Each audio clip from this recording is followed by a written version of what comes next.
I flew to a frozen island, hopped in a taxi, then ripped across frozen Lake Erie on an ATV to chase monster walleye from a makeshift ice shanty. Watch till the end to see what this trip really costs and how you can book one yourself. Our trip starts at the world's shortest airline in Port Clinton. I had a 10 a.m. flight booked, but snow-covered runways and poor visibility quickly changed the plan. I spent the next hour calling hotels, scrambling to book a room in case more snow stranded me on the island overnight. Lesson learned, always plan ahead for situations like this. Besides that, the waiting area had plenty of amenities to keep me occupied while I was waiting for my flight.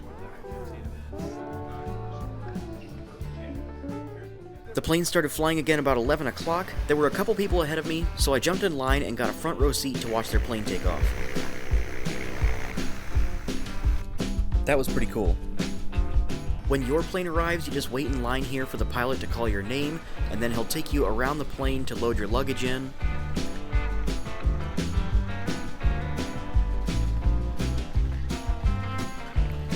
Then he will tell you where to sit, and you can pile into the plane. It was kind of a tight fit for a big guy like me, but it wasn't too bad.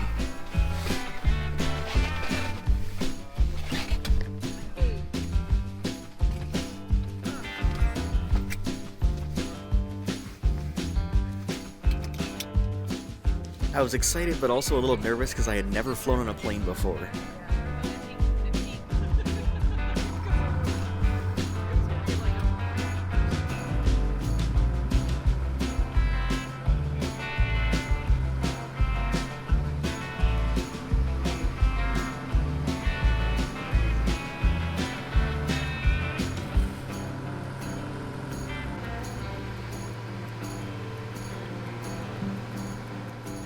It was a really awesome scenic flight. There's no zoom option on these cameras, so you can't really tell, but there are a ton of ice shanties down there. Lots of people were fishing on the ice today.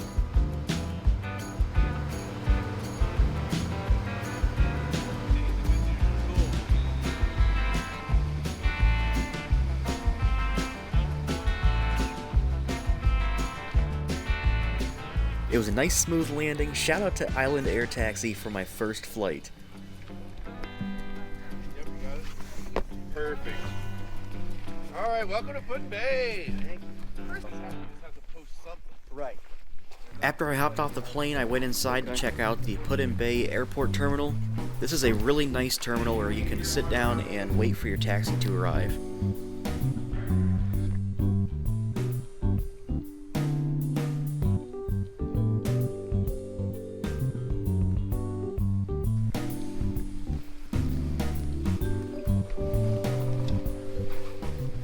That was really fun. A cool first flight. Never been on a plane before. Now we're over here at the airport terminal and we just gotta wait for our taxi. You my guy? All right. Oh, I just got one bucket, one big guy. Oh. Yeah.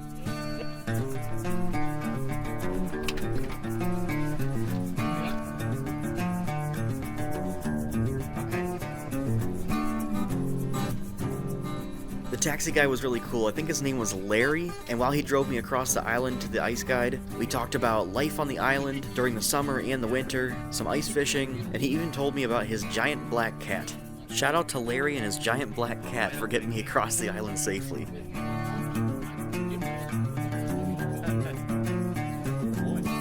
That's his diagnosis.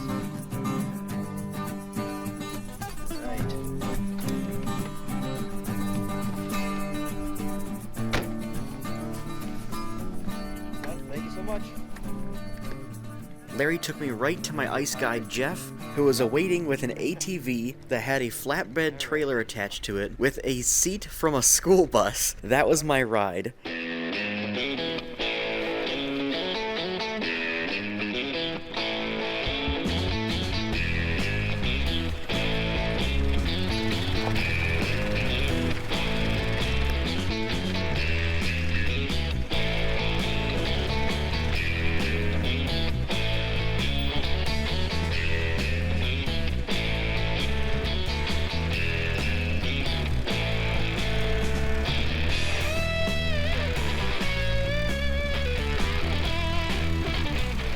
This ATV ride was awesome, but it was really, really cold, and I forgot to put on my gloves and my face mask, so I was freezing on the way there. The ATV was kicking up snow, it was bumpy. What a fun, scenic ride across frozen Lake Erie.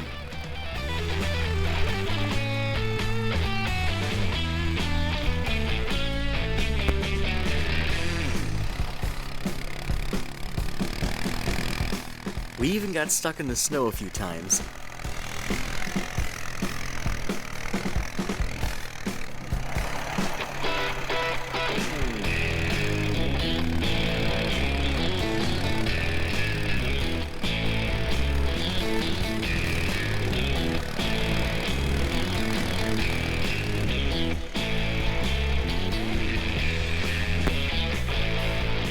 Another cool thing about the ATV ride was seeing all of the makeshift shanties. Everyone out here makes shanties by hand, so there were all kinds of cool ones. I even saw a male pouch tobacco one out in the distance.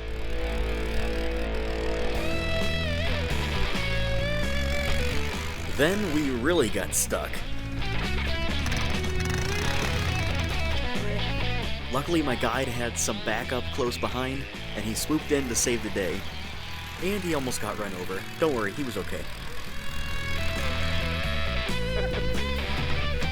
Alright.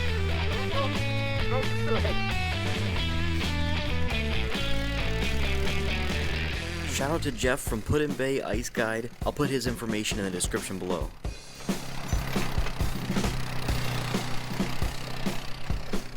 Finally, we arrived at my shanty. This was made out of a billboard for Holiday Inn, so appropriately they named it the Holiday Inn. Some ride. How cool is this thing? Alright, thank you very much. No, I'll leave it Your stuff set up. Alright. Before you take off. Okay. This guide provides everything for you, so he had a shanty with pre-drilled holes, a bucket full of bait, a heater, he even had a rod and some lures for me, and a Vexlar, which I had never used before, so he set that up for me and explained that it's a fish finder that tells you what depth the fish are at, and then there are some different techniques that you can use to try and get the fish to bite. You come up, Okay. the fish will look just like that when he shows up. Okay. Usually from here down to here. Okay. But you don't Yeah. have to go like this. Okay. Sometimes rip it. Alright, thank you very much. There we go. We got some bait here. Heater, Vexlar. Never used it before, so he had to run me down how to use it. Well, that was a cold ride in. I don't know if you can tell by what I look like on camera here, but boy, it was cold. I meant to put my gloves on and my other mask. I have like an actual mask here. I'm glad I brought for the ride back. It was a cold ride. You're gonna need something like this and some gloves on that ride. The wind, the snow, negative wind chills right now. It is 12 o'clock. Finally, we are out here. We even got some other lures here. We're ready. So let's get to fishing.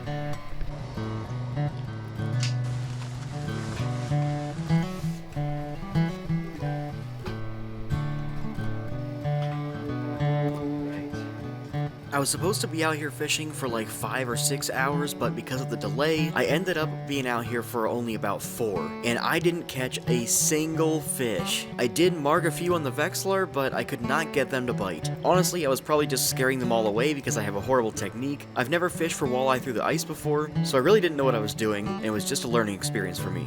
I was kind of hoping I would catch some perch, but I just couldn't get anything to bite. I must have switched my lures out a dozen times. From a green Swedish pimple to a pink one, chartreuse, I even used the rainbow jigging wrap, and I didn't get a single bite. Even though I didn't catch anything, it was still a fun experience. Around 4:30 p.m. it was time to wrap it up, so I hopped back on the ATV, and this time I had enough sense to wear my full face mask and my gloves for a much warmer and more comfortable ride.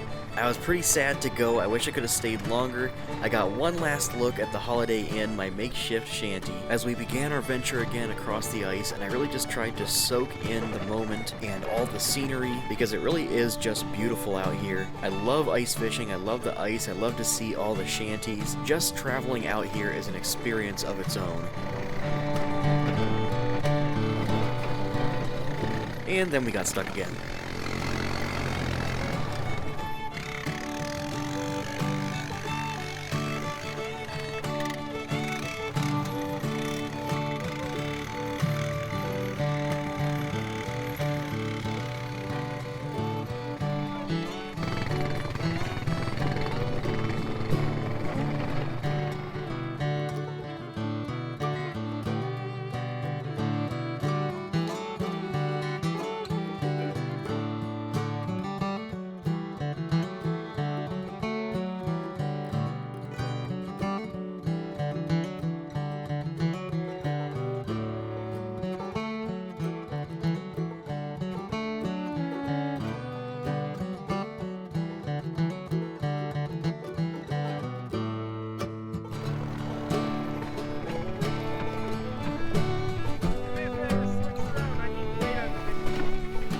We kept getting stuck, so he had me switch seats, so there was a little bit more weight on the back wheels, and for some reason this made the ride a lot more bumpy. I mean, sometimes I was holding on for dear life. It would have been hilarious if somebody was on an ATV next to us recording me bumping around on there.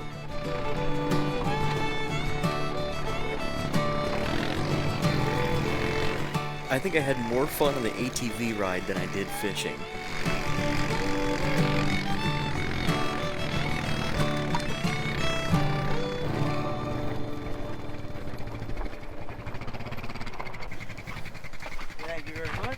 Larry was waiting for me there at the boat ramp. I appreciate that everybody made sure that I got back to the airport on time. Typically you would do a trip like this over the course of 2 or 3 days, but my schedule was a little hectic because I did everything all in one day. Flew in, fished, and then flew out. So thank you guys for making sure that I got back to the airport on time. On the way back to the airport, Larry took me on the scenic route, and he told me a little bit about the history of the island. I guess there once was a hotel called the Victory Hotel, and it was one of the largest hotels in the United States at that time. However, it mysteriously burnt down in 1919. I'm a big history guy, so that was some really cool information to learn. He also said that you can find remnants of the hotel strewn throughout the woods, hidden on the island to this day. I'm gonna have to take a trip back here just to do some exploring. My plane was there waiting for me at the airport, so we all piled in for the last flight of the day and my second flight ever.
Another shout out to Island Air Taxi, you guys rock. The pilots were great, even booking the flights was a pleasant experience. If you plan on going to Put in Bay, I highly recommend flying with Island Air Taxi. A whole bunch of weight came off the plane when I got out. Even though I didn't catch any fish, I still had a great time. It was an awesome experience, and I got to learn a little bit for my next trip ice fishing for walleye in Lake Erie. If you're thinking about booking a trip like this, here's the breakdown of how much it cost. The flights in and out were $50 a piece. The ice fishing guide that I went with was $200 plus $25 to rent the Vexilar, and the taxi rides were included with the ice fishing guide. So total, without any lodging and only fishing for one day, this cost about $325. And if I would have caught some fish, that would have been really worth it. I still think it was worth it even without catching any fish, but it would have been really nice to get some walleye. Most people going on a fishing trip like this would do it for 2 or 3 days, which would add on another $200 to $225 per day to the ice fishing guide, plus between $180 to $600 per night for lodging, depending on where you stay. So if you're staying for multiple days, the cost could easily go up to $1,000 or more. Whether that's worth it or not, I'll leave that up to you to decide. Now, I may not have caught anything today, but as any good fisherman knows, there are secrets and strategies to making sure that you never go home empty-handed or empty-bellied.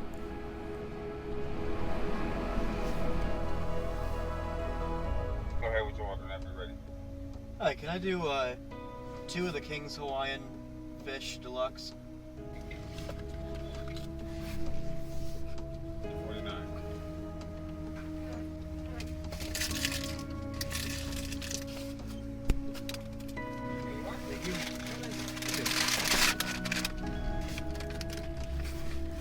There's a honey hole at every Arby's and McDonald's across the nation. For a fillet of fish or a King's Hawaiian fish sandwich, the bite is always hot.